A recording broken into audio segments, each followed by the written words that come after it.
சகோதரன் உறவு கொண்டவனை முடிக்க திட்டம் போட்ட குள்ளநரி. நண்பர்கள் சம்பவம் செய்ய வேவு பார்த்த தங்கை. இளைஞரின் நிர்மூலத்திற்கு காரணமான 3 பேர். நடந்தது என்ன? சகோதரன் உறவு கொண்ட வாலிபரை சம்பவம் செய்த தங்கையானவள் நண்பர்கள் உதவியுடன் இந்த சம்பவத்தை அரங்கேற்ற என்ன காரணம்? இவர்களை எப்படி தட்டி தூக்கியது போலீஸ்? சகோதரன் சகோதரி உறவு கொண்டு இருவருக்கும் இடையே நடந்தது என்ன? ஏன் இந்த பிரச்சனை சம்பவம் செய்யும் அளவுக்கு சென்றது போன்ற பல்வேறு காரணங்களை இந்த செய்தி தொகுப்பில் பார்க்கலாம். கோவை மாவட்டம் மேட்டுப்பாளையம் அருகே உள்ள ஒரு வீட்டில் உடலில் பல்வேறு இடங்களில் வெட்டுக்காயங்களுடன் மிகவும் அபாயகரமான நிலையில் இருந்த வாலிபரை கண்ட அவரது பெற்றோர் ஒரு கணம் துடிதுடித்து போயினர். எங்கள் மகனை யாரோதான் இந்த நிலைக்கு ஆளாக்கி இருக்கிறார்கள், அவர்களை கண்டுபிடித்து கைது செய்ய வேண்டும் என கூறி காவல் நிலையத்தில் புகார் அளித்தனர். பெற்றோர் அளித்த தகவலின் பேரில் சம்பவ இடத்திற்கு வந்த போலீசார் சடலமாக கிடந்த இளைஞரை மீட்டு பிரேத பரிசோதனைக்காக மருத்துவமனைக்கு அனுப்பி வைத்தனர். இளைஞரை இப்படி நிர்மூலமாக்கியது யார், எதற்காக இந்த சம்பவம் அரங்கேறியது என துலாவத் தொடங்கினர் காவல்துறையினர். முதலில் பெற்றோர் மற்றும் அக்கம் பக்கத்தினரிடம் விவரங்களை கேட்டறிந்தனர். உயிரிழந்த இளைஞர் மேட்டுப்பாளையம் அயர்பாடியைச் சேர்ந்த சஞ்சய் என்பது விசாரணையில் தெரிய வந்தது. பால் வியாபாரம் செய்து வந்த சஞ்சய் குமாருக்கு ஒரு சகோதரி உள்ளதாக கூறப்படுகிறது. அவர்கள் வசிக்கும் வீடு சின்னதாக இருப்பதாக கூறி இடப்பற்றாக்குறை காரணமாக அருகில் உள்ள ஒரு வீட்டை வாடகைக்கு சஞ்சய் குமார் எடுத்துள்ளார். பின்னர் அந்த வீட்டில் இரவு சென்று தூங்குவதை வழக்கமாக வைத்திருந்தார் சஞ்சய் குமார்.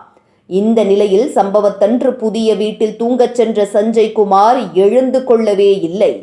வெகு நேரம் கடந்தும் இன்னும் பால் விற்பனைக்கு செல்லவில்லையே என பெற்றோர் யோசித்துள்ளனர். பின்னர் அங்கு வீட்டிற்கு சென்று பார்த்தபோது சஞ்சயை பார்த்த பெற்றோர் ஒரு கணம் அதிர்ந்து போயினர். இந்த சம்பவம் குறித்து வழக்கு பதிவு செய்து விசாரணை நடத்தி வந்த போலீசாருக்கு சஞ்சய் உயிரிழப்புக்கான காரணம் தெரிய வந்தது. அதே ஊரைச் சேர்ந்த தனியார் பள்ளி ஆசிரியரான கீர்த்தனாவும் சஞ்சயும் சகோதரன் சகோதரி உறவு கொண்டவர்கள் என்று கூறப்படுகிறது. இவர்களுக்கு இடையே அவ்வப்போது வாய் தகராறு ஏற்படுவது வழக்கமான ஒன்றாக உள்ளது. ஒரு கட்டத்தில் கீர்த்தனாவை பற்றி சஞ்சய் ஊர் முழுவதும் தவறான தகவல்களை பரப்பியதாக தெரிகிறது. இதனால் ஆத்திரத்தின் உச்சிக்கே சென்ற கீர்த்தனா நண்பரான ஆட்டோ ஓட்டுநர் கமலக்கண்ணனிடம் நடந்தவற்றை அனைத்தையும் ஒப்பித்திருக்கிறார். இது மிகப்பெரிய மன உளைச்சலை ஏற்படுத்துவதாகவும் அவரிடம் கீர்த்தனா கூறி வருத்தப்பட்டுள்ளார். கீர்த்தனாவுக்கு உதவ வேண்டும் என முடிவெடுத்த கமலக்கண்ணன் நண்பனான நாகராஜ் என்பவரையும் அழைத்து கொண்டு சஞ்சயை பார்க்க சென்றுள்ளார். அந்த நேரத்தில் வாக்குவாத பேச்சு கைகலப்பில் மாறியிருக்கிறது. ஒரு கட்டத்தில் ஆத்திரமடைந்த கமலக்கண்ணன் மறைத்து வைத்திருந்த கத்தியை எடுத்து சஞ்சய் குமாரின் உடலில் 12 இடங்களில் கூறு போட்டு அவரை நிர்மூலமாக்கியுள்ளார். இந்த சம்பவத்திற்கு கீர்த்தனா உடந்தையாகவும் இருந்துள்ளார். காரியம் முடிந்தது, அங்கிருந்து எஸ்கேப் ஆகினர். இது தொடர்பாக நடத்தப்பட்ட விசாரணையில் இந்த 3 பேர்தான் காரணம் என தெரிய வந்ததை அடுத்து காவல்துறையினர் 3 பேரையும் கைது செய்தனர். ஊர் முழுக்க தன்னை பற்றி தவறான தகவல்களை பரப்பியதால் வந்த ஆத்திரத்தில் நண்பர்கள் உதவியுடன் சகோதரன் உறவு கொண்டவரை சகோதரி உறவு கொண்ட பெண் சம்பவம் செய்தது அந்த பகுதியில் அதிர்ச்சியை ஏற்படுத்தியிருக்கிறது.